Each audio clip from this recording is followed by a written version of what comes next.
কি নদিয়াতে উজ্জ্বলের কোনো আত্মীয় থাকে? কই, আমি তো কাউকে চিনি না। আমার কাছে এর থেকে বেশি আর কোনো ইনফরমেশন নেই বৌদি। আচ্ছা ঠিক আছে, রাখছি।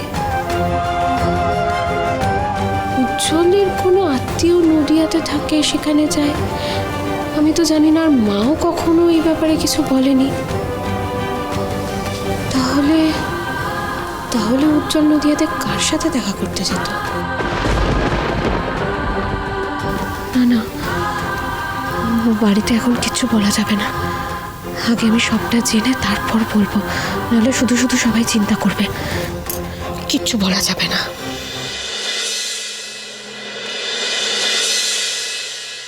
মা, মা, বড় বৌমা, দাদু ভাই আর নাত বৌমার কোনো খবর পেয়েছো?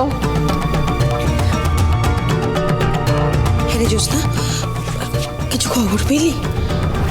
না মেজমা, কোনো খবর পাইনি। ইস, আমার না খুব খারাপ লাগছে। আমার বোধহয় ওদেরকে ছেড়ে আসাটা উচিত হয়নি।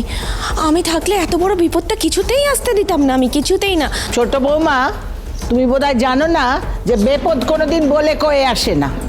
ক্ষমা করবেন মা, একটা কথা বলছি। কেন জানি না আমার সব সময় মনে হচ্ছে মা লক্ষ্মী বোধহয় এই বাড়িতে ফিরতে চাইছেন না, তাই বোধহয় বারবার বাধা দিয়ে সেই ইঙ্গিতই করছেন।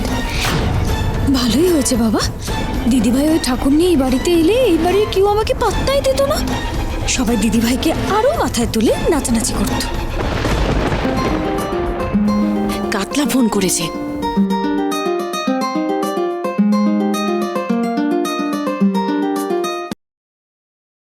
হ্যালো, তোমাদের ব্যাপার কি? কোনো খবর দিচ্ছ না, এতক্ষণ হয়ে গেল, কোথায় তোমরা? কোনো রকমে প্রাণ বাঁচিয়ে ফিরেছি ম্যাডাম। কি বলবো আপনাকে? মানে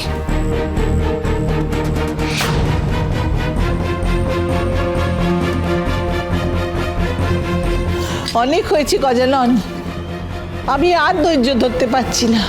এই কানুনবালা দেবীর ধৈর্যের বাদ এবার ভেঙে যাচ্ছে। আমার দাদু ভাই আর নাত বৌমা যদি সুস্থভাবে আজ বাড়ি ফিরতে না পারে, তাহলে আমি তোমাকে বলে দিলুম গজানন, এই তোমার মন্দিরে এইখানে আমি মাথা ঢুকে ঢুকে প্রাণখানা দিয়ে দেবো।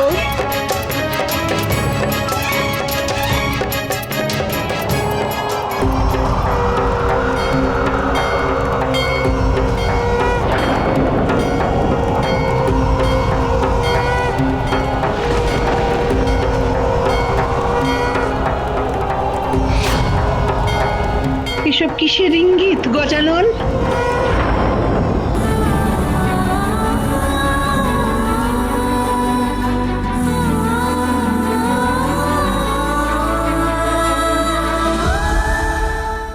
সুধার লক্ষ্মী লাভ শুভ বিবাহ প্রতিদিন রাত 10:30টায় স্টার জলসায় ও ডিজনি প্লাস হটস্টারে।